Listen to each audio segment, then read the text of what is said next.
We have three awareness centers in our human design body graph, and these govern how we experience the world around us.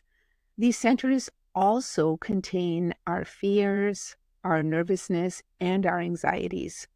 In today's episode, we're going to cover how these fears can show up in your life, in your business, in your relationships, and what you can do to make the most of your awareness centers. Welcome to Heart Centered Human Design, Emotional Intelligence, and Conscious Business, the show for heart centered entrepreneurs that want meaningful success and work life balance so they can wake up every day feeling supported, inspired, and excited about work and life. I'm your host, Vanessa Naja, and I'm so excited to support you on this journey through human design. As we're going through the episode, if you notice that some of these things are really front and center for you and you would like help around them, I will share with you at the end of the episode how I can help you with that.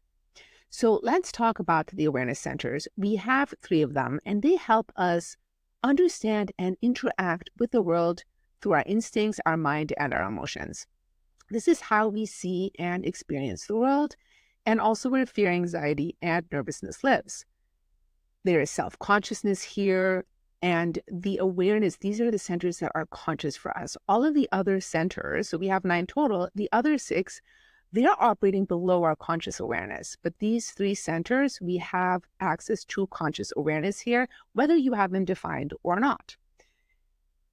We're going to start with the spleen center, and this is known as the survival instinct in BG5. And this is all about instinct, intuition, body awareness, and what will keep you safe and surviving in the now. It operates in the moment immediately. It gives you these hunches, these instinctual awarenesses of what is and is not healthy for you. When you're looking at the chart, the left side, there's a triangle facing right. That is your spleen center.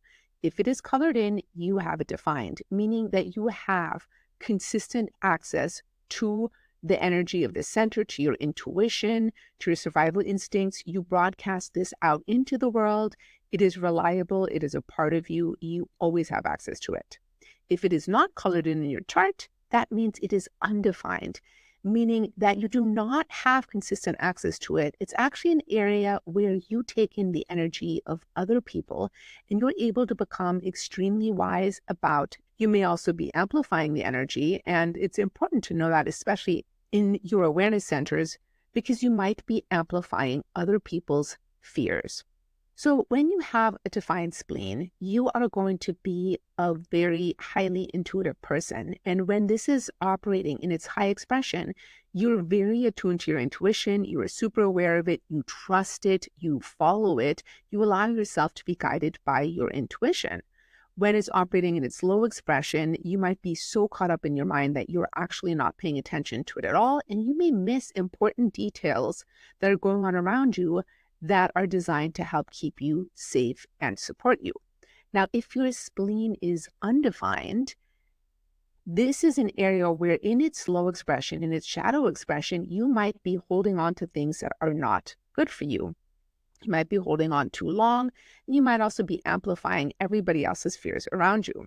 Now, the fears of the spleen are our survival fears. These are the things like the fear of death and the fear of the future or the past, the fear of inadequacy. I'm going to go into detail into all of these in a future episode that is going to be focused just on the spleen. When we're experiencing them in an irrational way, what tends to happen is that we make up stories and we tell ourselves these stories that have us buy into these fears that are not serving us. So learning to differentiate between the actual valid fears that are designed to keep you safe and the fears that you have taken on through conditioning, the fears that you might be amplifying from other people, are really important. Now, when it comes to business, if you have a defined spleen, you do want to really pay attention to it because it's going to give you signals, instincts, intuition about working with other people that may or may not be right for you. You might notice that something just feels off about someone or about a possible business deal. And logically, it all makes sense and it looks good, but you just feel something is off. And learning to really listen to and tune into those things is really important in business because if you have a defined spleen, you can trust these things. You definitely want to pay attention to them. If your spleen is undefined, then you might be dealing with being afraid to let go of things and holding on too long. And this can show up very much so in business. You might be holding on to a job or a client or something in business that is not serving you because you are afraid of what might happen if you let that go.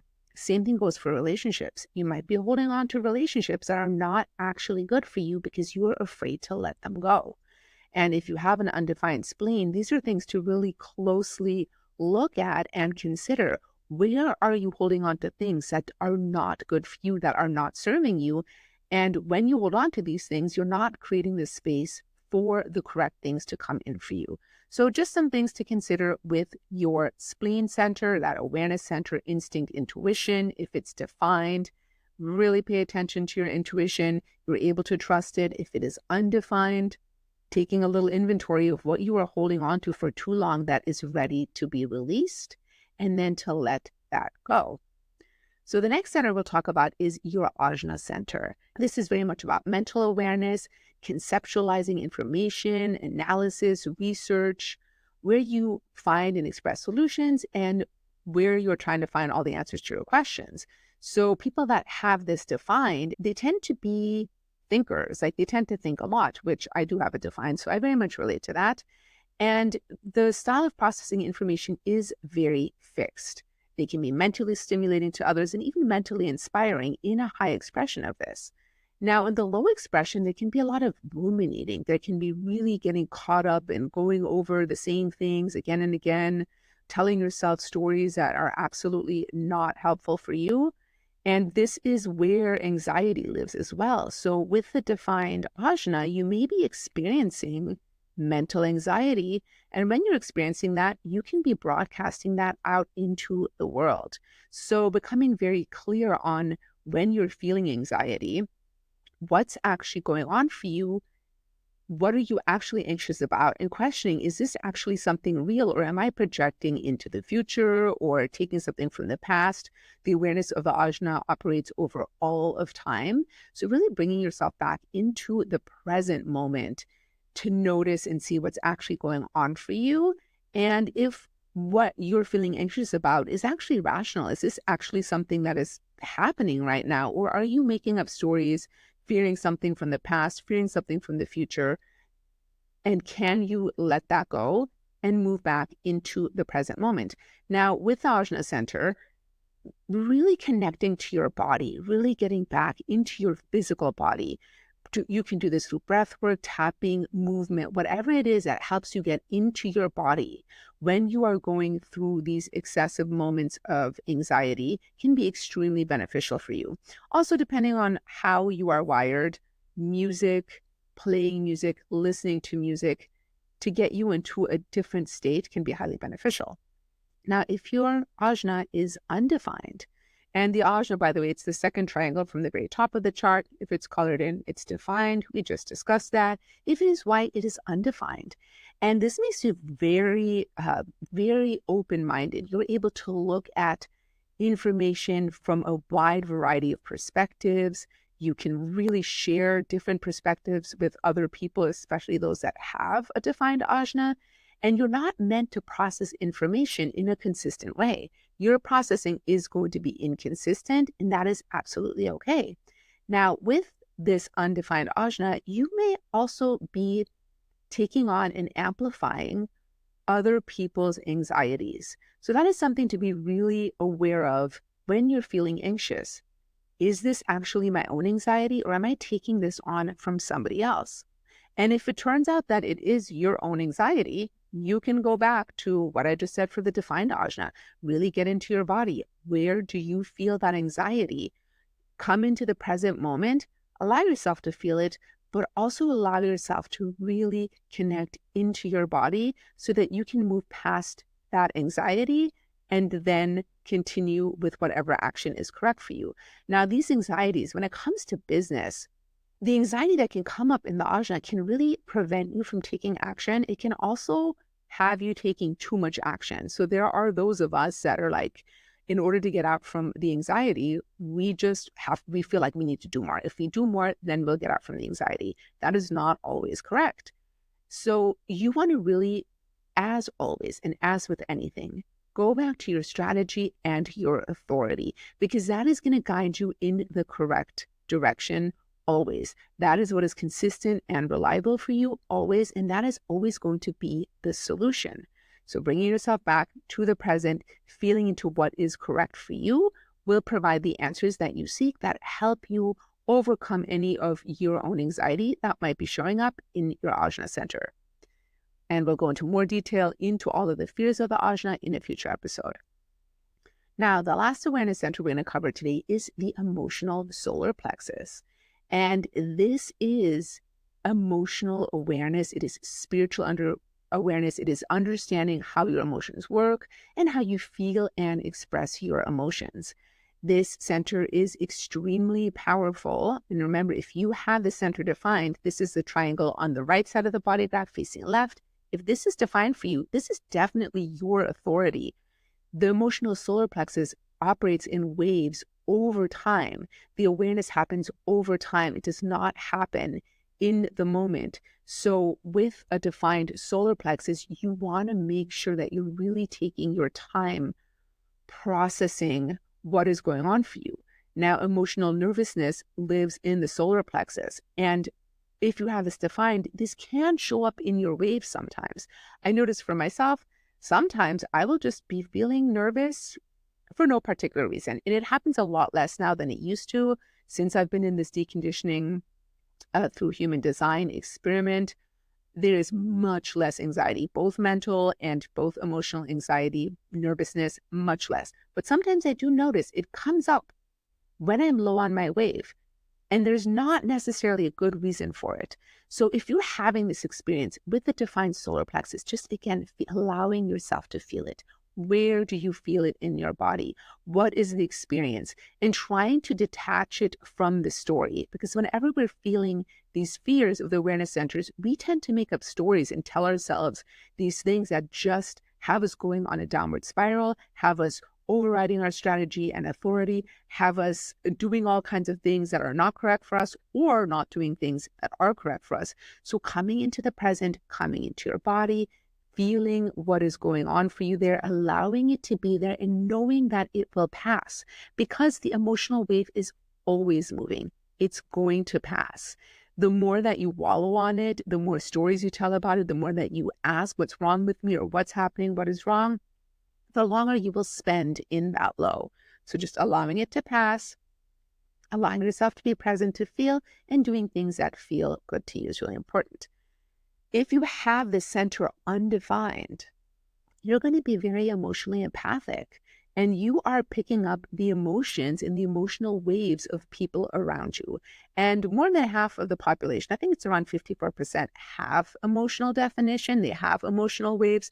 So you're going to be picking this up a lot. And you get to become incredibly wise about emotional energy. You want to be really careful about not stepping into the shadow expression of this, which is touchy, nervous, and defensive. Defensive against other people's emotions that you don't want to feel, feeling that nervousness all the time, and just being touchy and avoiding because you don't want to feel other people's emotions. What you want to do instead is become really clear about what is your own emotion and what are you taking in and amplifying from other people. The things you're taking in and amplifying from others, this is information that you can use in your life, in your relationships, in business, to help support those other people without taking it on, knowing it's not yours, allowing it to flow through you. And if it becomes too heavy and it's too much, break or make space. Go into your own space, at least 15 feet away from other people, ideally in a room where you can be by yourself, and just allow those emotions to dissipate. So that is the overview of the awareness centers and the fears that you might be noticing in them. And I'm going to go into more detail, and every one of these is going to get its own episode where we really dive deep into the fears associated with each one of those centers, how they can show up, and what you can do about it. Now, in the meantime, if you want to dive deeper and you want individualized support around this in your own chart, I invite you to check out my program, Emotional Intelligence by Design, where we do just that. We will look into your chart, we will go over what's coming up for you and how you can step into the highest expression of that energy so you can have a life and a business that you love. And if you notice that one of the big fears that comes up for you a lot is actually around visibility in your business and not being willing to show up online and market yourself, I have a group program coming up, and this is all about overcoming your visibility fears. So if that sounds like something you're interested in, I'm going to drop a link in the show notes where you can get on the wait list to get the information when that program comes out. It's going to be at vanessanaja.com/visibility. And if you're interested in personalized one-on-one work, check out vanessanaja.com/emotional intelligence. I will drop that in the show notes as well. Thank you so much for listening. I would love to hear how this episode landed for you. If any questions came up, please leave a comment and let me know, and I will see you in the next episode.